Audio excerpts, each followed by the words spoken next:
Hello everyone, I'm Dr. Neha, Assistant Professor in Simaj College, Patna. In my previous video, I was discussing about social security. We discussed about what social security is all about. We discussed about different types of social security, social insurance, social assistance. And today I'm going to discuss what the status of social security is in India. All right. All the social security measures had been introduced in many countries decade ago. In India, they were introduced only after independence.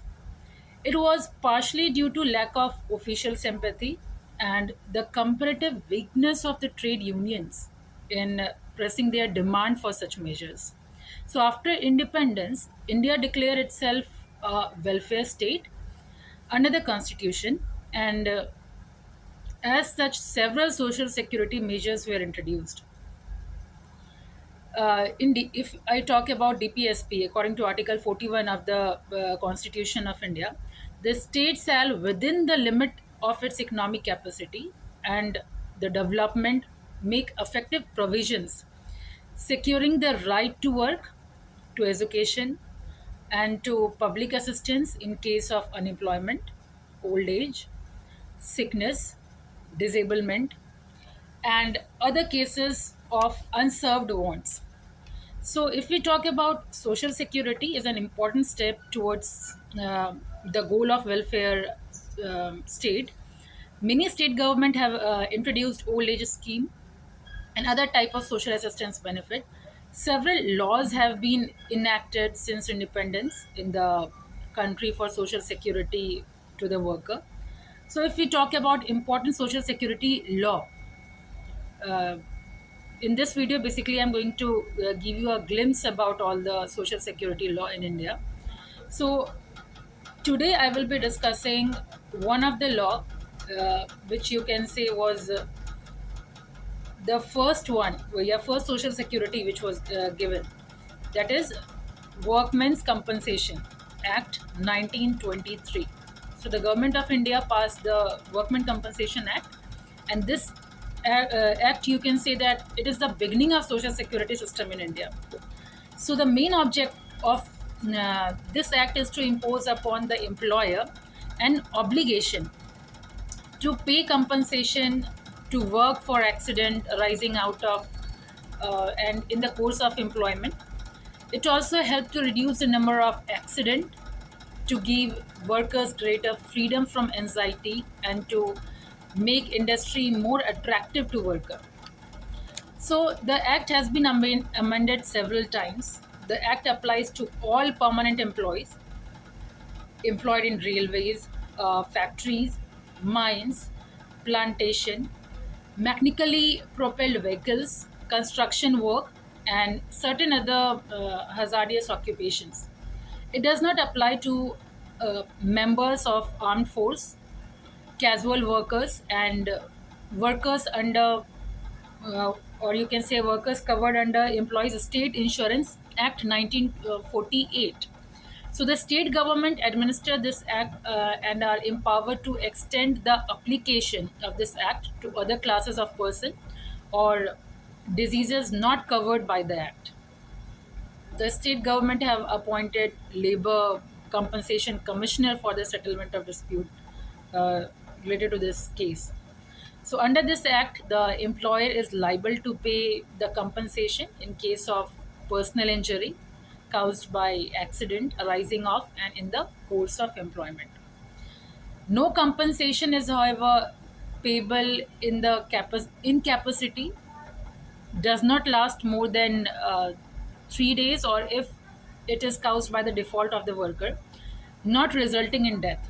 So, beside body injuries, compensation is also payable in case of certain occupational disease, and this is given in Schedule 3 of Workmen's Compensation Act. Though this Workmen Compensation Act before means after 2010, it was being amended and then the name changed to Employees Compensation Act. The amount of compensation payable depends upon the nature of injury and the average monthly wages of workers concerned.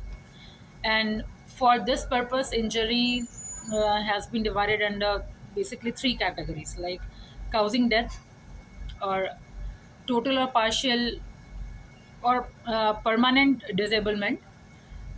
Third category will be temporary disablement.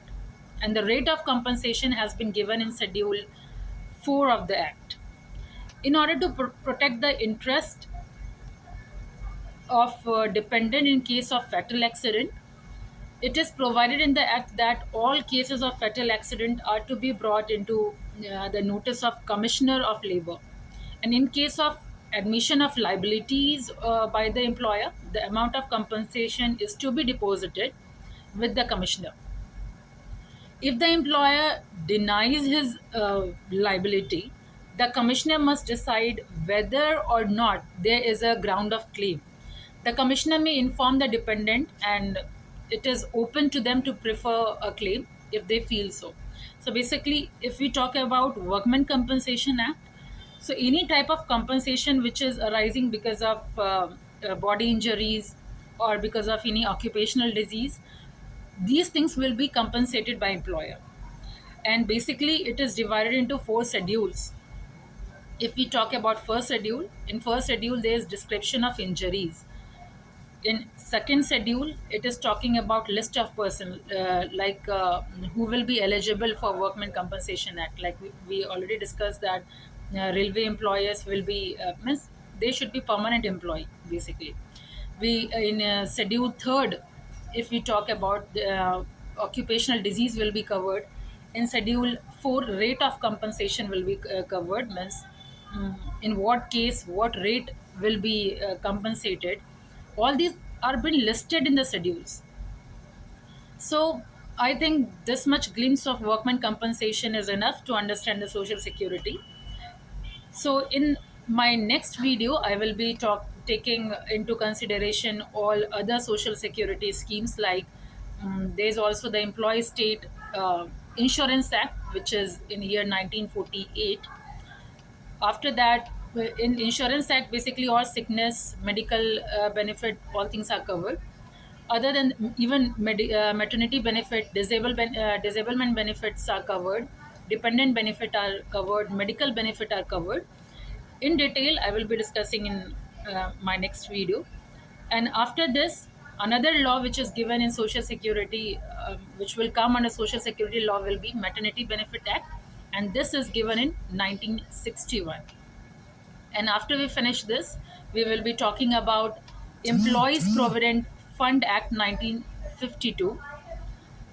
In this we will be discussing that what amount employer need to be contributing, or what amount employees will have to contribute, and what prevailing percentage, or we can say interest, is given in this. After this we will be discussing on Payment of Gratuity Act 1972, and many more act to be in my upcoming lecture. So till then, thank you for today, and keep learning.